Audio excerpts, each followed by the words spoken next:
Kenapa Musa itu tidak boleh masuk tanah perjanjian? Kenapa, saudara? Ya, kita tahu karena Musa getok batu, kan begitu kan ya. Terus kemudian Tuhan ngamuk. Terus kemudian dia mengatakan gini, Tuhan mah aneh-aneh, ngambek karena hal yang bodoh. Loh, apakah Musa tidak melakukan kesalahan yang lain? Karena hal yang begitu terus kemudian dikatakan Tuhan ngambek. Aneh ya. Kelihatannya aneh, saudara-saudara. Tapi saudara-saudara, hari itu Tuhan memberikan hikmat. Dan saya memikirkan kembali tentang kisah Musa ini, saudara. Sejujurnya saya memikirkan kembali kisah Musa ini. Saudara, firman Tuhan menceritakan kepada kita bahwa Musa itu kemudian dikubur oleh Tuhan. Dan sampai hari ini orang tidak pernah tahu di mana kubur Musa. Setuju ya? Saya mau tanya, jika seandainya Musa berhasil masuk tanah Kanaan, apa yang terjadi dengan Musa?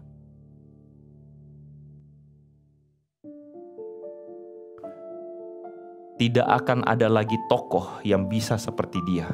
Bahkan Yosua pun tidak akan pernah mengganti posisi Musa, betul nggak?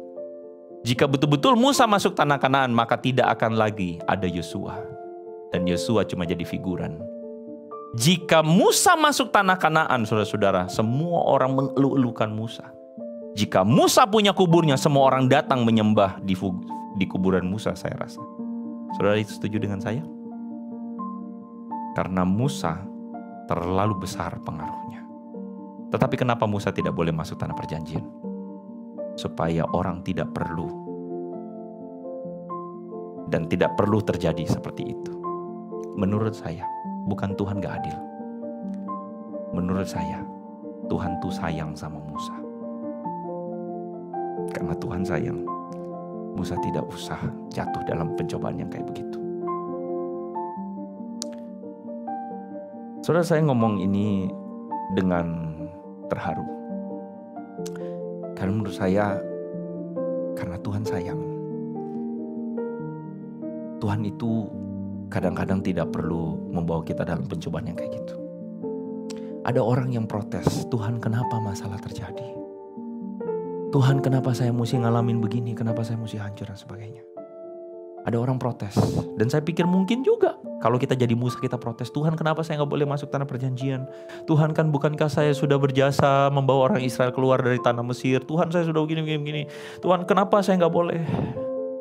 Tapi saudara tahu gak, waktu saya membaca kisah itu saya cuma taruh satu hal. Tuhan sayang sama Musa. Makanya Musa gak perlu mengalami pencobaan yang kayak begitu. Gak perlu Tuhan bawa Musa harus bergumul dengan yang begitu. Cukuplah Musa berhenti sebagai Musa, seorang hamba biasa. Dan itu artinya Tuhan sayang. Kalau Tuhan sayang sama kita, saya kira tidak ada yang lebih bangga dan tidak ada yang lebih membanggakan dan menyenangkan kalau kita tuh menjadi hambanya. Tapi lebih sedih buat kita kalau kita tuh akhirnya harus jatuh gara-gara popularitas. Kita harus jatuh gara-gara wanita, kita harus jatuh gara-gara harta, jatuh gara-gara ini.